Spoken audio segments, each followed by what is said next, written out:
Welcome to Show Studio's Fashion Radio, the podcast video series exploring the remarkable relationship between fashion and music. Every week we'll be joined by fashion's biggest names and the talent of tomorrow as they share their 10 life-defining tunes and the stories behind them. I'm your host, DJ Fat Tony, and today I'm joined by an expert on couture coiffes. After all, he's dreamed up hairstyles for the biggest names in fashion, including Maison Margiela, Jean-Paul Gaultier, and Tom Brown, just to name a few. A long-time Show Studio contributor, he's even dabbled in the digital, creating looks for Nick Knight's NFT project, Icon One. A master with the shears is none other than Eugene Souleiman. Hey, welcome to Fashion Radio on Show Studio. I'm DJ Fat Tony, and today we're joined by an incredible. Do you have any incredibles you want? Eugene Souleiman. Do you ever come up to Souleiman? Do people ever pronounce it wrong? All the time. Right. So, hairdressing.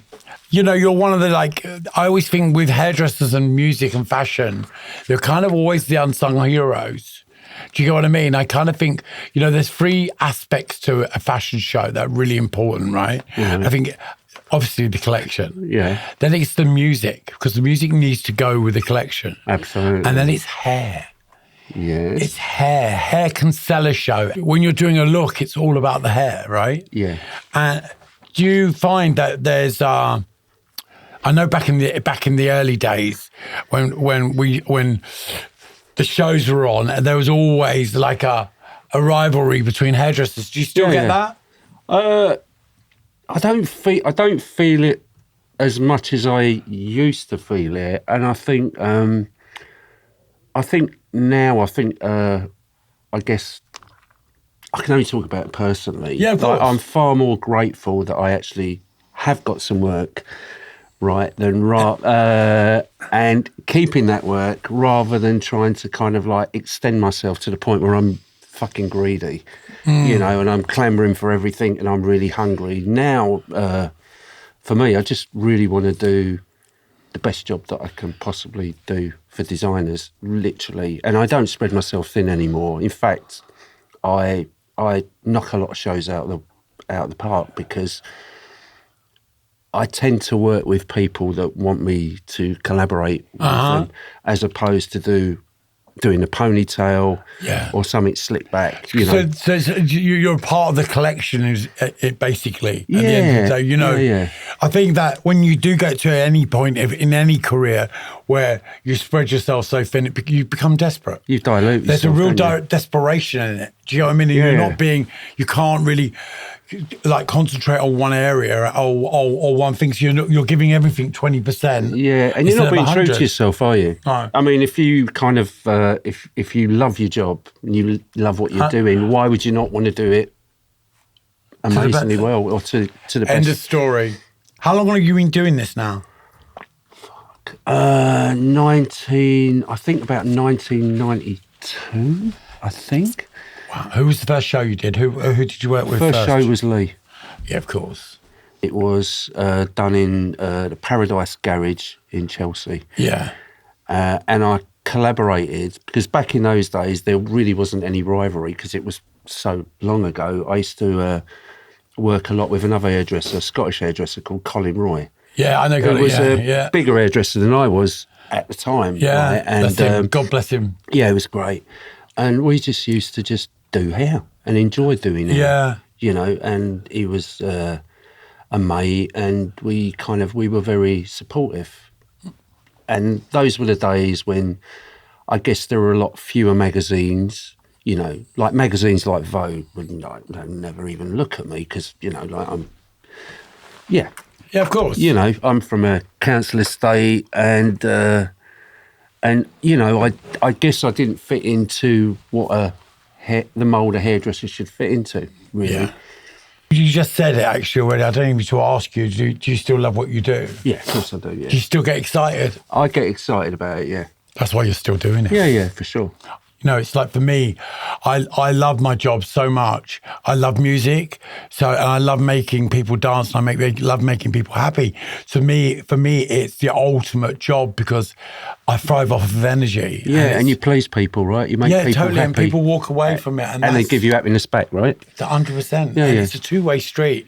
If it's blocked in any way, it doesn't flow and it doesn't work. And it's the same with hairdressing. It's the same with any craft, right? Yeah. So what did you do this season? Anything?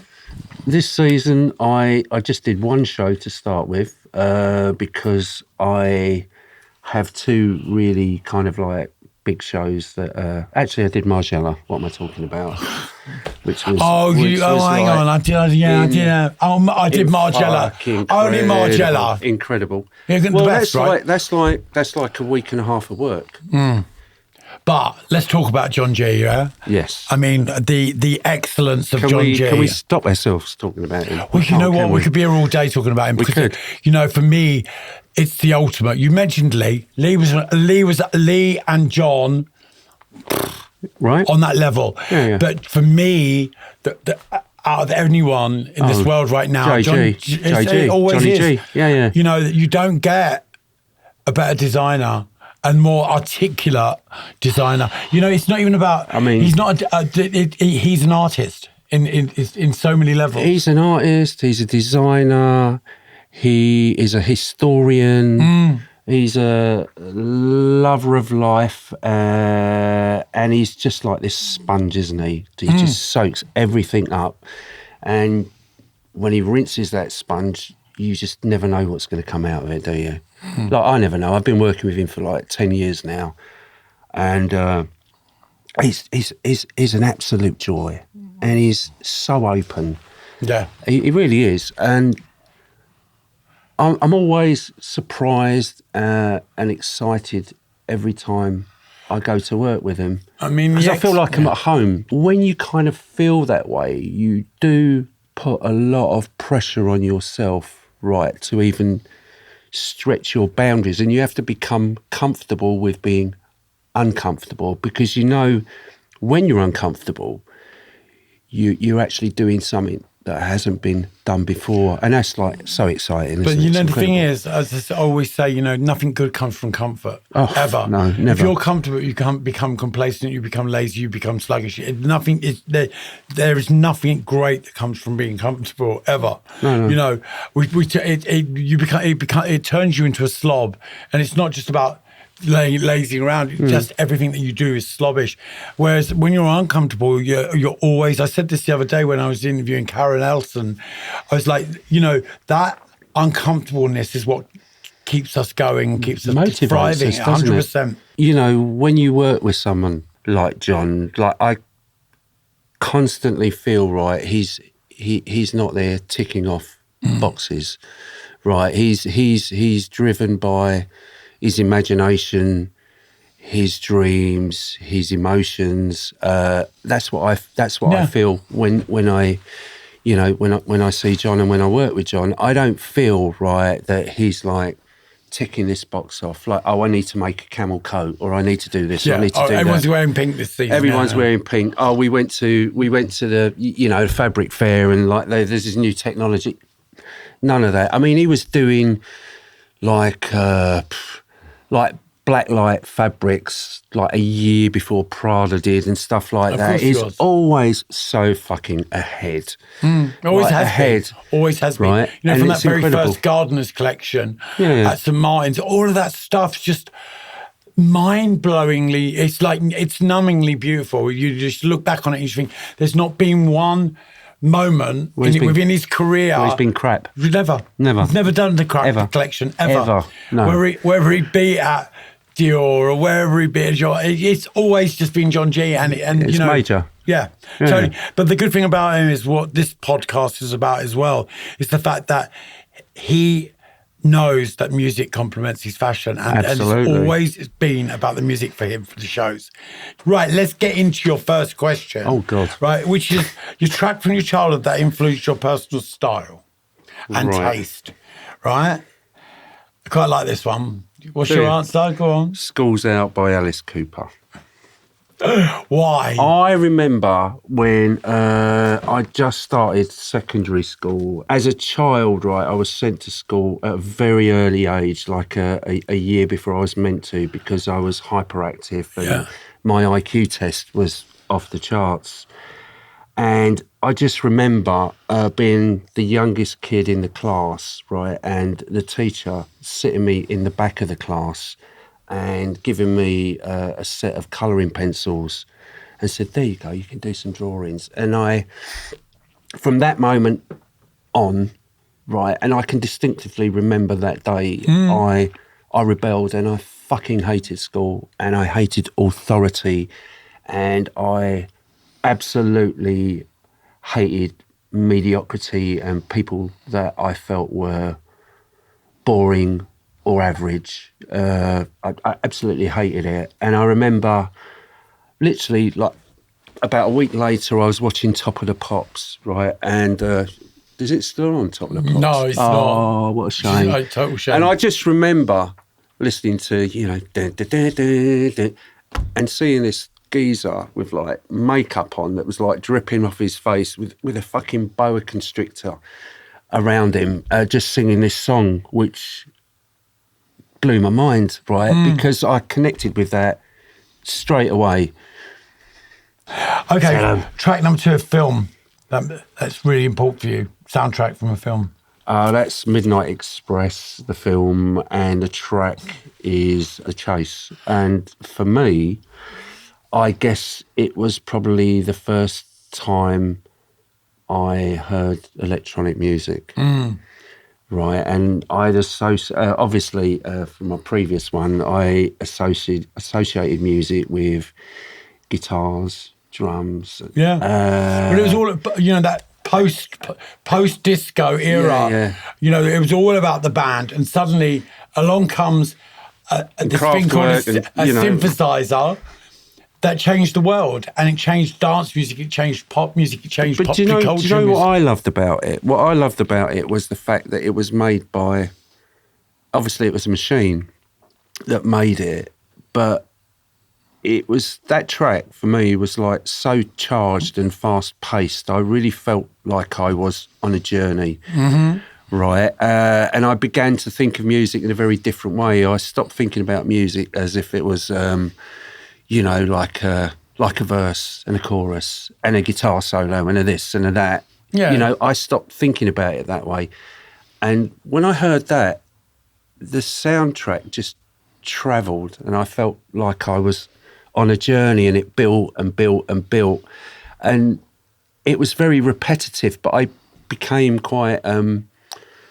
It felt quite hypnotic for me. Okay, so the difference between what you were doing before and what you did then with that track is you were listening to music before, and then suddenly you felt music.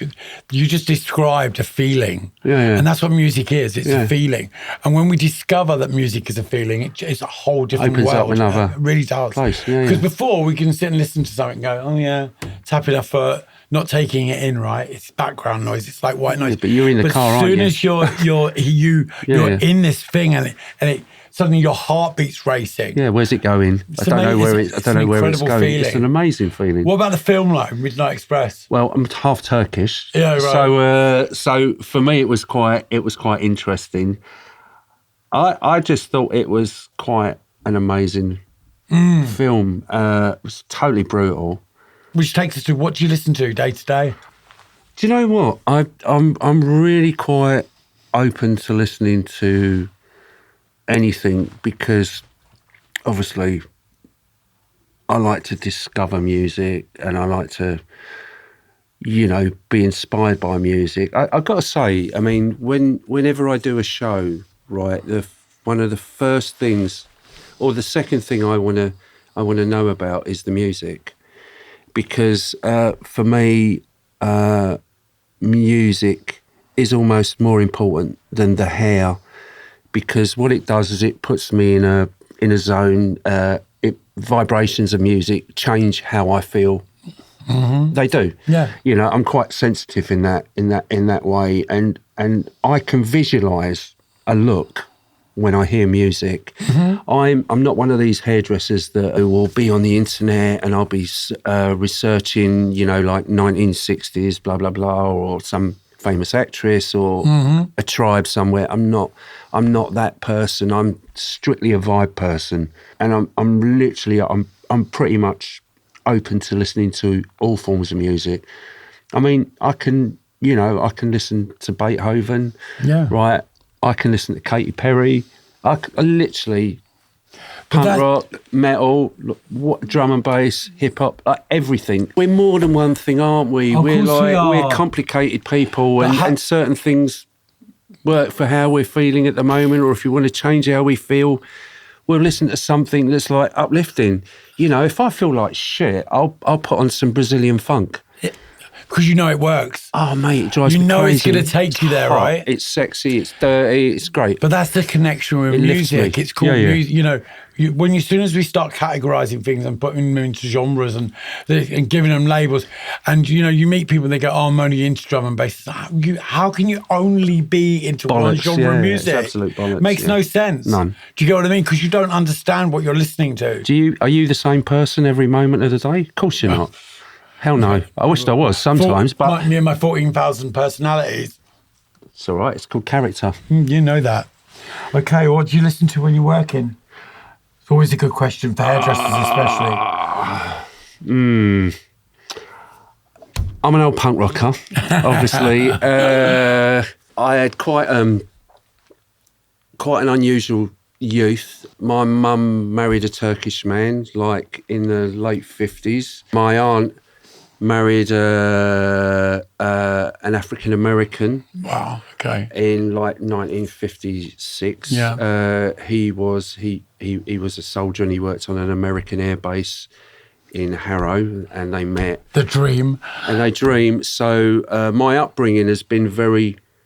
I've had quite a cultured upbringing, right? My mum's Irish. My dad's Turkish. There's a lot going on there. Fire, right? You know, African American, Irish, fire. You know, so I've grown up with that, and I grew up in a multicultural society. My family was like multicultural. What music was being played at home? My mum, she loved Jim Reeves. Same as my dad. Jim Reeves, Roy Orbison. You know, and my dad was like strictly Elvis, Frank Sinatra, and a really famous Turkish drag queen who was a singer called Zeki Müren. I'm going to Google that one when I go. You'll live. She was like the Turkish Liberace, but extra. Oh, amazing. You'll love all the airbrush pictures. You'll incredible. Love it. So I kind of grew up with that, and my uncle used to bring a lot of American comics over, like Marvel comics, DC comics, horror comics. So as a child, I was always interested in horror, dinosaurs, sci-fi. I literally lived in this, I don't know, this bubble inside my head. And when, you know, punk came out, I kind of went even further afield, right? And I discovered bands like, you know, like the Cramps, the Misfits, that kind of took other elements and put them into punk. Yeah. Right. And the Misfits for me are probably one of the ultimate new wave or punk bands, apart from Wire, who are amazing. Right. For me, image-wise, they killed it. Music was amazing. I loved the graphics and the T-shirts, everything about them I loved. So for me, I always play the Misfits. I've played the Misfits for over 40 years. I still love them. Do you ever let your assistants choose? Do you ever get to the point in the studio where you let them choose? All the time. I love my assistants to play music because I really like to let people be themselves, and I'm interested in what they're interested in. What song best represents the sound of your studio? The 9. Okay. By Bad Company. It's just like, I think for me, it's probably one of my favourite drum and bass tracks, and I always find it like a real palate cleanser. Like I like to just bang it on and just get a shock to my system and just clear everything out. Do you think drum and bass is quite? Do you find it quite punk? It is. It is, isn't it? Yeah. I think it's really. Well, I don't. Do you know what? I don't even know whether I would call punk music. You know, it's an way of life. attitude, Yeah, of course it's it a is. way of life, and it obviously comes from the streets. Yep. And anger and it's emotional and it's really driven. So for me, like, I mean, I don't really see that much difference between drum and bass and punk. I had exactly the same all, conversation. or even hip hop. With Martin Rose. same Martin thing. Rose, we had the same conversation. It's the same thing. Shit, you know. Comes from the same place. 100%. Different cultures, maybe, but the same place. But the same cultures aren't emotion. important in that. No. When you look at it that way, because what it does and what it encapsulates is a totally different thing. It's a way of it's an attitude, and it's got that attitude. I mean, I love with it like the throbbing bass, and it just like slows down, and then the drop comes in, and you're just like, oh, and you know it's coming, but when it comes, you still love it. I love is when people say to me, "Oh my God, you're listening to this! I wouldn't have thought you were into this because I'm a DJ and I play house music." You should be listening to everything. I am into music. Yeah. Into music. There's certain two-step tracks, dub track. I grew up on reggae. I grew up on Jim Reeves. I grew up on all different genres of music. It's music. Yeah. It's not like, you know, there's anything that has the ability to get me here. So for you, right, what would you categorize? How would you categorize good music when you listen to music, Tony? When I listen to music,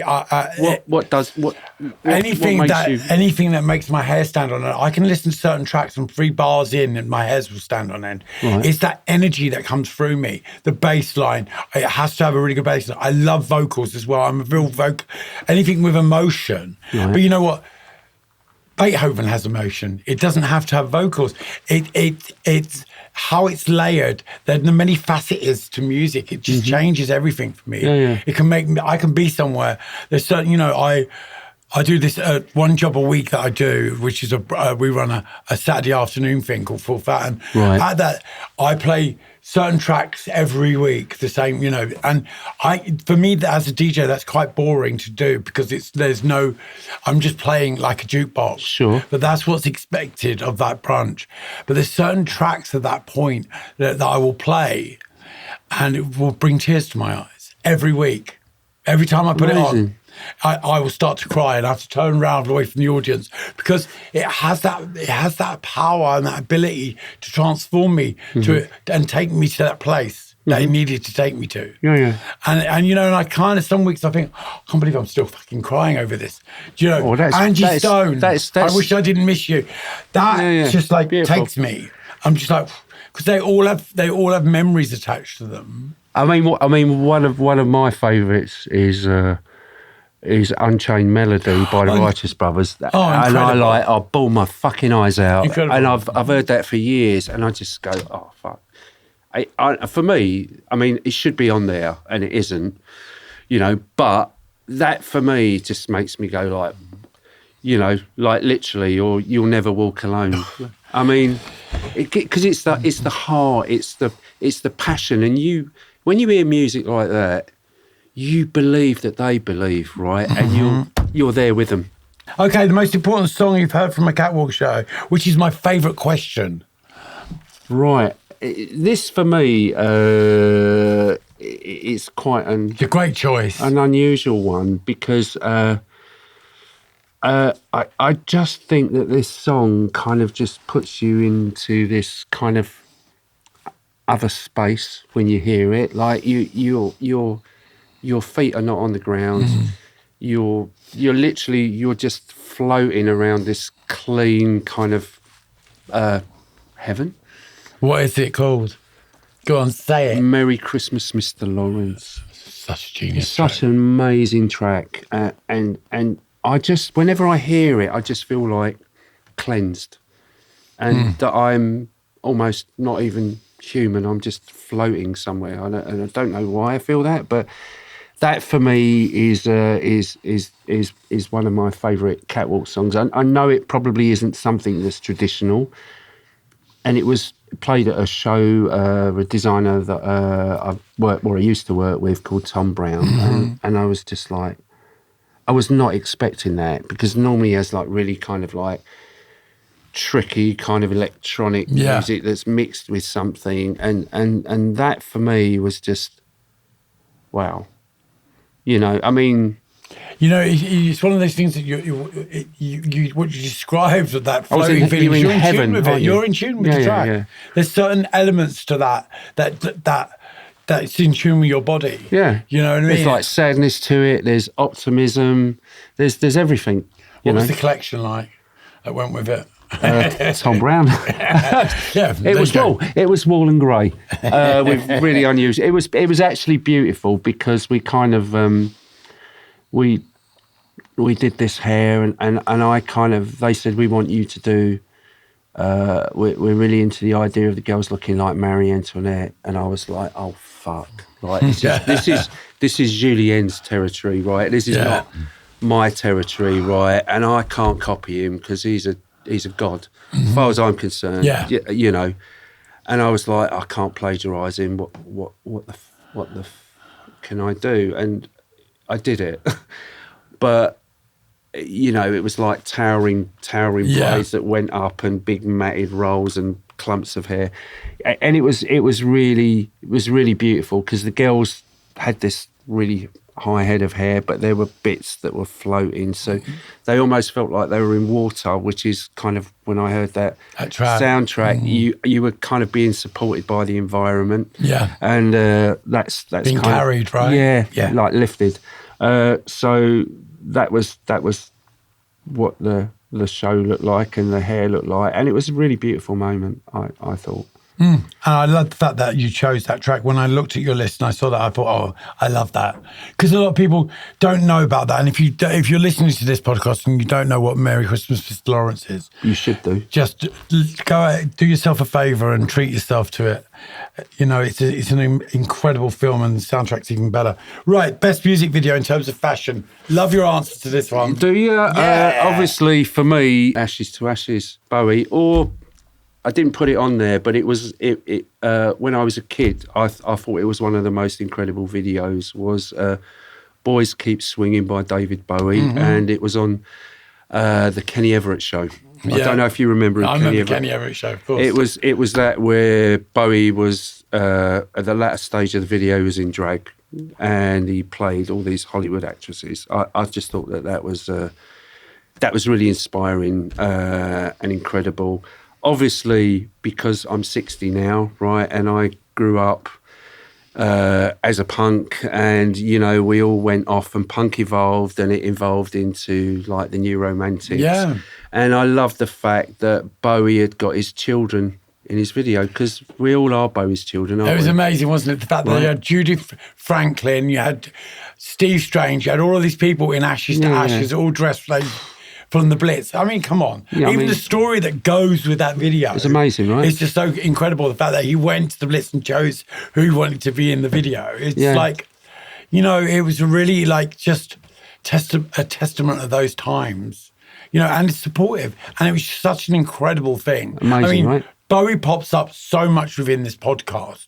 So much. And it's really weird, you know, more so at the moment than ever. I mean, I was talking to Tracy Emin about him on Saturday morning, and Tracy and him were really good friends for many years. And Tracy posted something, and I was like, wow. And she was like, oh, I really miss him. So I had this whole, like, 45-minute conversation with Tracy about Bowie, and she has this photographic memory of everything, so she will tell you the ins and outs of what they were wearing. It's just incredible. She's one of the most interesting people I've ever met in my life, and just I just really enjoy talking to her, because there's like a real there's no ego, or it's just really calm and really beautiful, and it's like really real, and that's what I love about her. And you know, it's like talking, without sounding like derogatory in any way, it's like talking to a really wise grandmother about stuff. But, you know, she's the same age as me. I'm probably older than her. Yeah. But you got what I mean? There's this wiseness to her, and she was talking all about David at the weekend, and I was just like blown away by it. And I just love the fact that so far, I think 90% of people that have been on this podcast, just about you then, have all said exactly the same about Bowie. You know, the influence that he's had on their lives. I think I just think with Bowie, I love the fact that he was constantly changing, but I don't know if you've noticed, but all of his characters kind of melted into one, right? So you really felt that he kind of like started off somewhere, but he was still staying true to who he was.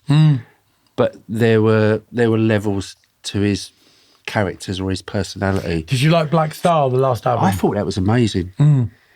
He knew, didn't he? He knew where he was going. I mean, it's, you know, kind of painful, but yeah, it's amazing. My favourite Bowie album's Low. Okay. Or Station to Station. Station to Station, I love as well. Yeah. Low's the first time I heard anyone say that's their favourite album on this podcast. Well, Brian Eno's a bloody genius. But, you know, as well.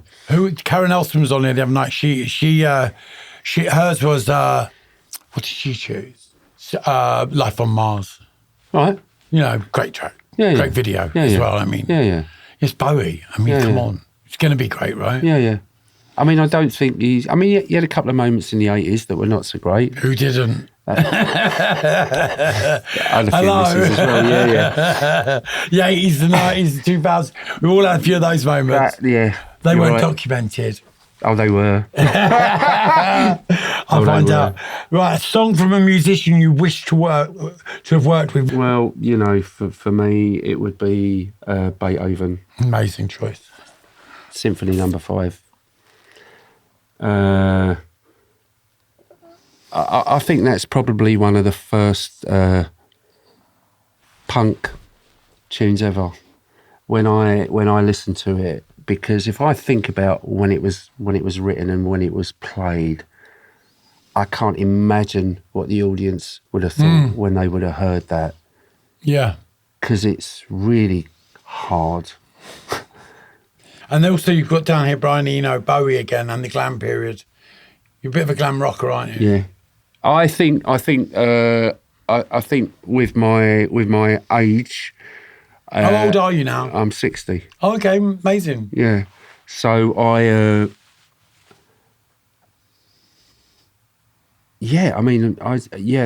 think that period of my life was probably when my eyes opened, really, in terms of music and image, and I saw the two working together. There was a connection there for me. Personally, I'm definitely not normal, and I don't want to be, and I never ever want to be, and I'd rather kill myself if I was fucking normal. Not interested in that at all. And I want my life to be my own personal journey, and I don't particularly want to fit in. I love people and I like people, and I like it when people are nice to me and they're appreciative. But, you know, if they're not, I'm not really that bothered about it. Fuck off. Kind of. I mean, you know, I think it's like, I think we live in this day, right, when we constantly become a parody of ourselves, right? We're like, oh, we're too aware of ourselves. This is how we should be liked. I need to behave this way. And I think, you know, what's for you won't pass you. And I think it's better to be loved and hated than in between. Because I think a friend of everyone is an enemy to themselves, for sure. I agree with you 100% you on know, that one. And I don't mind, you know, being who I am. And it's nice if people like what I do and they like me. Of course it is. But at the end of the day, I realise that that's not reality, and I'm quite happy about that, you know, because it eliminates things from your life. That segues us to the final question, which is what a track represents your life and how you feel about it right now. Well, if I'm being really honest with you, it reminds me of a very, very special love that's not with me anymore. Okay. Which I still miss. You know, and few days ago, I'm sure you went to Vivian's memorial. No, I actually was going to go to Viv's, but I had to go to a hospital appointment at exactly the same time as the memorial. I mean, literally when Nick Cave performed that, I couldn't think of a more beautiful song to be played at her funeral. I just thought it was just so beautiful and right. It felt really right. You know, and I guess, you know, this song is a song that just triggers me. Yeah. And I think you do get certain songs like that trigger you, and they probably don't take you to the best place that you really want to be in. But at the end of the day, that's not what life's about, is it? Yeah, I mean, it's just probably my favourite ever love song. We love Nick Cave. Yeah, we love do. Nick and we love Susie. I mean, they're just incredible. And, you know, he's popped up so many times throughout. Every time we get a different guest, and Nick pops up a lot. And I just think that's testament to who he is, because it's not only our generation that are talking about Nick. Absolutely. It's the younger generation. He crosses over on so many levels. Well, love transcends all boundaries, doesn't it? All barriers. Oh, it really does. You know that. Hopefully, you know. And, you know, and I think... You know, I think a lot of people can relate to the honesty in his songs. However, it's probably not the same experiences, but everyone, I'm sure, has had some experience that. Of course, because, you know, it's that trauma that, you know, when we relate music to trauma and we listen to that track, we know where that track's going to take us. Like I explained with, which I didn't miss you too much, those tracks, that it's always going to take us to that point. And that's a really magical thing. That music has that. And, you know, there's certain things that remind me of certain people that are no longer with us. And they're magical moments. And that track is a magical moment. And what you described there with Into My Arms is just like... Or Euthanasia. I mean, that's another one. But I specifically kind of wanted to choose that for my love for Vivian. And being the age that I've been, and, you know, like her probably being my very first fashion experience, right, from Seditionaries, right, and I never knew it was a fashion experience, you know, so she, I guess, would be the piece of glue. Yeah, I mean, in this equation, right? I was gutted that I didn't go to the funeral, to the memorial, because the funeral was a few weeks ago, but the memorial I was gutted because...